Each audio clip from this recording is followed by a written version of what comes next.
जय श्री कृष्णा। कैसे हैं आप सब लोग। सूर्य राशि परिवर्तन कर रहे हैं। सूर्य 17 अगस्त को सिंह राशि में आ रहे हैं, यानी कर्क राशि से निकल के सिंह राशि में आ रहे हैं। तो आखिर हमारी राशियों पे किस तरह से प्रभाव पड़ेगा उसके बारे में चर्चा करेंगे। सूर्य 17 अगस्त से लेकर 17 सितंबर तक रहेंगे, यानी एक महीने।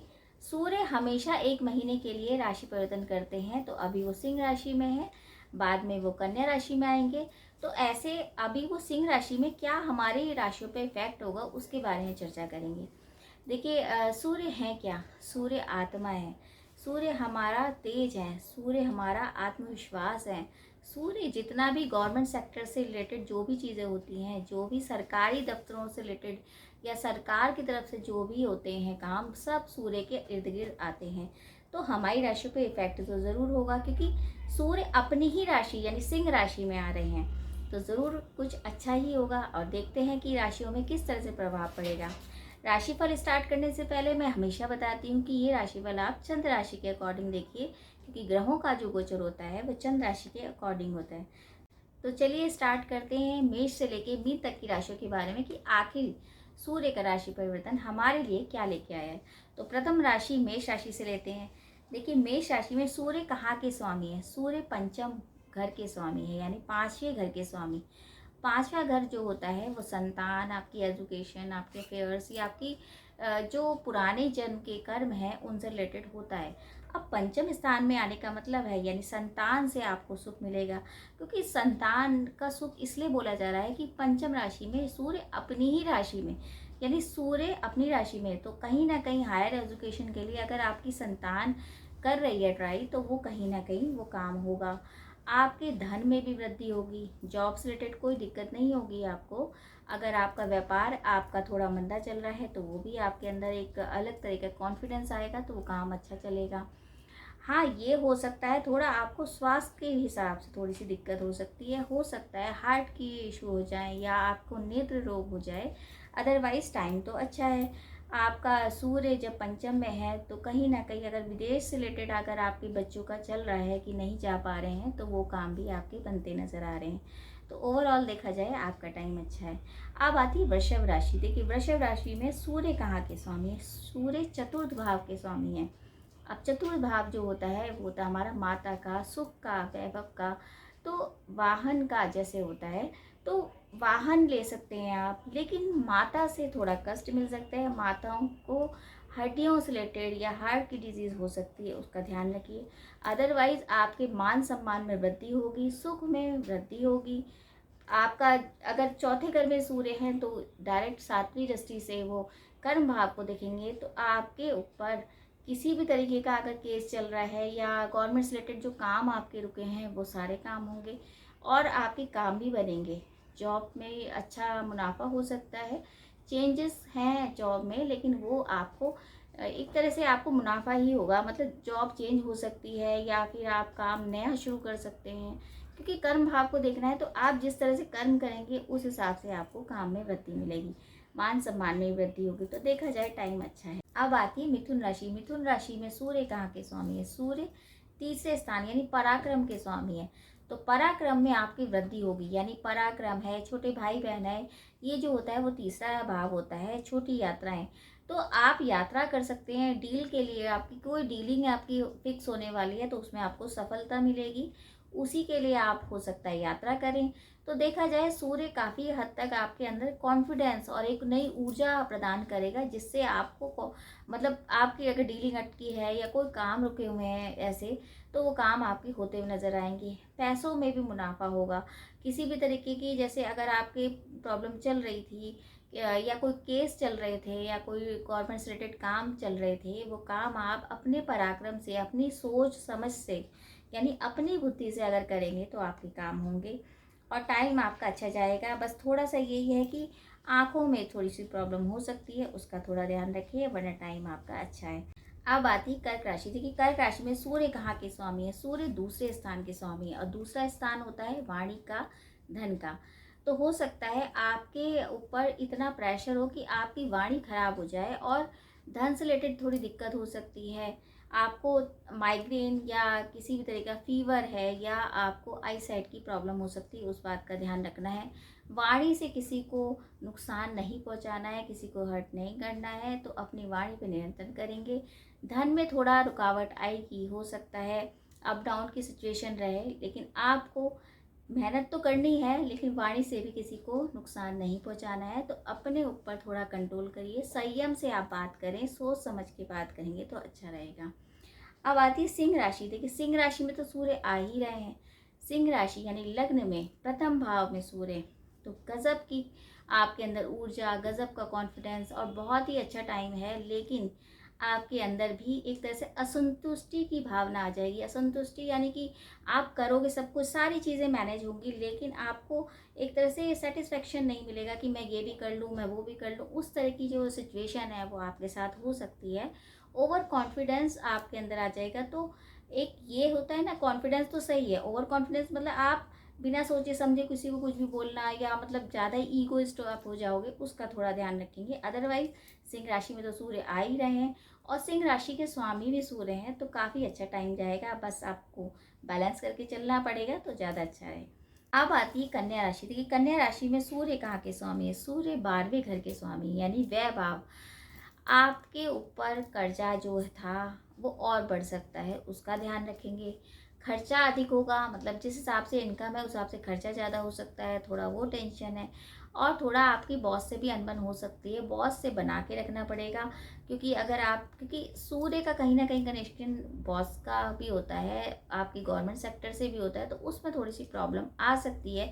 क्योंकि 12वें घर में आ रहे हैं यानी सूर्य खर्चे के भाव में आ रहे हैं, तो कहीं ना कहीं पिता के स्वास्थ्य में भी आपका खर्चा हो सकता है, क्योंकि पिता का कारक भी सूर्य है। और कहीं ना कहीं आपकी बॉस से भी थोड़ी अनबन हो जाएगी, उस बात का ध्यान रखेंगे। बाकी वाणी से आप अगर काम करेंगे, अपनी मतलब वाणी को संयम तौर पे रखेंगे, तो आपके काम बनेंगे। अब आती तुला राशि। देखिए तुला राशि में सूर्य कहाँ के स्वामी है? सूर्य 11वें भाव के स्वामी है, यानी काफ़ी अच्छा टाइम। 11वां भाव हमारी इनकम का, हमारे धन का होता है। तो कहीं ना कहीं आपको मुनाफा होगा। आप अगर सोच रहे हैं कोई नई डीलिंग की, या नए प्लान की, या नई जॉब की, या नई बिजनेस की, सब आप कर सकते हो इस टाइम। और आपके अंदर कॉन्फिडेंस भी आएगा। आपको एक तरह से मैनेजमेंट का, एक तरह से जैसे कहते हैं ना, एक होगा आपको कि मैनेजमेंट मैं कर लूँ किसी भी तरीके का, और आप बहुत अच्छे से मैनेज भी कर पाएंगे। एक टीम लीडर के तौर पे आप मैनेज भी कर पाएंगे। अपने अंदर कॉन्फिडेंस आपके अंदर आएगा ही आएगा। तो देखा जाए टाइम बहुत अच्छा है और मुनाफा भी होगा, क्योंकि जॉब चेंजेस में अगर आप करते हैं तो उसमें आपको धन वृद्धि के भी चांसेस हैं। काम अच्छा चलेगा। थोड़ा स्वास्थ्य के लिहाज से ये है कि आपको ओवर प्रेशर हो सकता है, तो थोड़ा सा माइग्रेन की दिक्कत हो सकती है। अब आती है वृश्चिक राशि। देखिए वृश्चिक राशि में सूर्य कहाँ के स्वामी हैं? सूर्य दशम भाव के यानी कर्म भाव के स्वामी हैं। कर्म आप जैसे करेंगे, यानी बहुत अच्छा टाइम है। अगर सूर्य अगर मतलब 10वें घर में आते हैं, तो कर्म भाव में आपकी अगर वृद्धि होती है, कर्म जैसे करेंगे। गवर्नमेंट अगर जॉब की आप तलाश में हैं या आपके नहीं हो पा रही, तो वो भी काफ़ी हद तक होती नज़र आएगी। और आपके अंदर ऊर्जा तो आएगी, काम करने की शक्ति आपको इतनी आएगी कि मतलब आप ये सोचोगे कि मैं ये काम कर लूँ, इस काम में आप, और सबसे बड़ी बात, आपके काम भी बनेंगे, तो आप और ज़्यादा, आप एक तरह से आपके अंदर आत्मविश्वास आएगा कि मैं सारे काम कर लूँ। बस इसी वजह से आपको थोड़ा सा प्रेशर में आपकी वीकनेस आ सकती है, उसका ध्यान रखेंगे, वरना काम आपके बनेंगे। अब आती है धनु राशि। देखिए धनु राशि में सूर्य हैं नवम भाव की यानी भाग्य भाव की। भाग्य में वृद्धि। सूर्य सात्विक प्लैनेट है, मतलब सात्विक है। तो आप धर्म कर्म में भी काम करेंगे, आप दान पुण्य में आपकी रुचि बढ़ेगी। पिता से आपकी बहुत ज़्यादा बनेगी। पिता से अगर नहीं बनती है तो बना के रखिए, आपको पिता से बहुत ज़्यादा सहयोग मिलेगा। आपके अंदर एक विश्वास आएगा कि मैं कुछ कर सकता हूँ या कर सकती हूँ, तो वो आपका भाग्य आपको पूरा सपोर्ट करेगा। बस यही है, पिता से बना के रखिए और दान पुण्य अगर करते रहेंगे तो बहुत अच्छा रहेगा। अब आती है मकर राशि। देखिए मकर राशि में सूर्य कहाँ के स्वामी है? सूर्य अष्टम भाव के स्वामी है। अष्टम भाव यानी छुपा हुआ, यानी कि रिसर्च का, यानी कि मृत्यु का। अब जब अष्टम भाव में होगा तो आपको अपनी सेहत का विशेष ध्यान रखना है। एक्सीडेंट के योग भी बन सकते हैं। आपकी बॉस से अनबन हो सकती है, पिता से भी अनबन हो सकती है। सडनली आपके काम बन जाएंगे, कुछ हद तक ऐसा होगा कि आप षड्यंत्र का शिकार ना हो जाएं। आपके जो छुपे हुए गुप्त शत्रु हैं वो आप पर हावी हो सकते हैं, उस बात का ध्यान रखना है। तो इसलिए आपको सूर्य उपासना ज़रूर करनी पड़ेगी, लेकिन यही है कि आपको अपने ऊपर विश्वास करके काम करोगे तो सही है, किसी पे विश्वास नहीं करना है, क्योंकि आपको हो सकता है किसी भी केस में फंसाया जा सकता है, तो उस बात का ध्यान रखिए। अब आती कुंभ राशि। देखिए, कुंभ राशि में सूर्य कहाँ के स्वामी है? सूर्य सप्तम भाव के स्वामी है। सप्तम भाव जो होता है वो पार्टनरशिप का, जीवन साथी का। तो आप इतने मतलब ईगो में आ जाएंगे कि हो सकता है अनबन हो जाए आपके पार्टनर से, या तो आपके जीवन साथी से अनबन हो सकती है, या आपके पार्टनर से, क्योंकि सूर्य कहीं ना कहीं अलगाव की स्थिति ला देता है।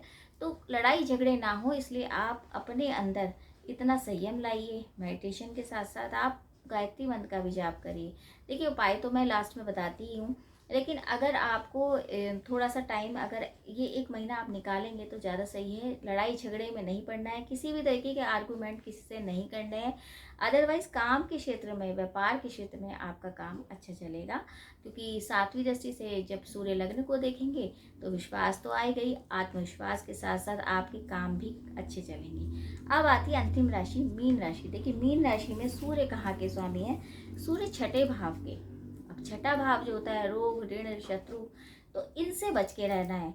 आपको किसी भी तरीके का माइग्रेन का प्रॉब्लम हो सकता है आपको, मतलब छुपे हुए शत्रु आपके हावी हो जाए, या कर्जा, अगर इस टाइम आप कर्जा लेते हो तो कर्जा निपटाने में बहुत दिक्कत होगी, तो कर्जा ना लें या लोन ना लें तो बहुत अच्छा रहेगा। क्योंकि सूर्य वैसे कहते हैं छठे भाव में अच्छे होते हैं, मतलब काम आपके सब बनेंगे। शत्रु अगर हावी होंगे तो शत्रु का नाश भी होगा, आपका कुछ नहीं बिगाड़ पाएंगे, लेकिन लोन या किसी तरीके का कर्जा आपको नहीं लेना है तो सही रहेगा। अदरवाइज़ ये है कि थोड़ी मुश्किल आ जाएगी। रोग आप पे हावी हो सकता है, पुरानी जो बीमारी हैं वो आप पे हावी हो सकती हैं। देखिए, ये था मेष से लेके मीन तक की राशियों के बारे में कि आखिर क्या फल आएगा, मतलब मेष राशि से मीन राशि में जब सूर्य सिंह राशि में आएंगे तो। लेकिन जैसे मैं हर बार बताती हूँ कि केवल इसी राशि पे डिपेंड नहीं होना है, आपको ये देखना है कि आपकी कुंडली में सूर्य कहाँ बैठे हैं, किस दशा में बैठी हैं, क्या प्लैनेट की स्थिति है, उसके बारे में ज़्यादा आपको समझना है। उसके बाद ही हम बता सकते हैं, क्योंकि ये जनरल प्रेडिक्शन है, तो एक तरह से 50 से 60% ये सही होती है। बाकी सबकी ग्रह दशा अलग है, सबके प्लैनेट अलग अलग तरीके से बैठे हैं, तो एक ही प्लैनेट पे नहीं होना है, लेकिन काफ़ी हद तक इतना तो थोड़ा बहुत आता ही है असर। तो अब उपाय क्या करें? देखिए, उपाय के लिए आपको सूर्य उपासना करनी बहुत ज़रूरी है। वैसे भी सूर्य उपासना तो सभी को करनी चाहिए, क्योंकि साक्षात देवता पृथ्वी पर सूर्य ही हैं। तो सूर्य उपासना में आप आदित्य हृदय स्रोत का पाठ कर सकते हैं। रविवार के दिन आप गुड़ का सेवन करिए और गाय को गुड़ खिलाइए, क्योंकि गाय को गुड़ खिलाना बहुत शुभ रहता है। और नमक ना खाइए, यानी इतवार के दिन, रविवार के दिन आपको नमक वर्जित है, नमक नहीं खाएंगे तो बहुत अच्छा रहेगा, काफ़ी अच्छे रिजल्ट आते हैं। और गायत्री मंत्र का जाप, अगर 108 बार आप सूर्य उपासना करते समय गायत्री मंत्र का जाप करते हैं तो बहुत शुभ रहता है। तो छोटे छोटे उपाय करेंगे तो आपको काफ़ी हद तक फल मिलेगा। लाल चीज़ों का दान कर सकते हैं। ऑरेंज कलर के जो वस्त्र हैं वो, या मतलब किसी भी तरीके के जो नीडी पर्सन है, जो, ये तो मैं हर बार बोलती हूँ, किसी भी ज़रूरतमंद को आप अगर लाल रंग के वस्त्र देते हैं तो बहुत शुभ रहता है। तो इस तरह से अगर आप ये उपाय करते हैं तो काफ़ी हद तक आपके जीवन में, एक तरह से ये ऐसा नहीं है कि सूर्य अगर सिंह राशि में है तो ही हमें उपाय करने हैं, लेकिन सूर्य की उपासना तो आप वैसे भी आप करेंगे तो कहीं ना कहीं भगवान और सूर्य नारायण की कृपा आप पे बनी रहती है। सूर्य का मतलब ही चमकना है, तो सूर्य जैसा चमकने के लिए आपको सूर्य उपासना करनी है, सात्विक रहना है। तो सूर्य की आप उपासना करिए, और उम्मीद यही करी जाएगी कि अगर राशि परिवर्तन हो रहा है सूर्य का, और वो भी अपनी राशि में हो रहा है, तो आप सूर्य देवता को मनाइए। आपके ऊपर अगर किसी भी तरीके का गवर्नमेंट से रिलेटेड काम आपके अटके हैं तो वो काम बनेंगे अगर सूर्य उपासना करते हैं। सबसे बड़ी बात, सूर्य मान सम्मान का भी कारक है, तो आपके यश में वृद्धि भी होगी। तो यही उम्मीद करी जाएगी कि सूर्य की राशि परिवर्तन आपके लिए बहुत सारी खुशियाँ लेके आए, आपके सम्मान में वृद्धि हो, आप सूर्य की तरह चमके। और अगर आपको वीडियो अच्छा लगे तो आप शेयर भी कीजिए। जय श्री कृष्ण।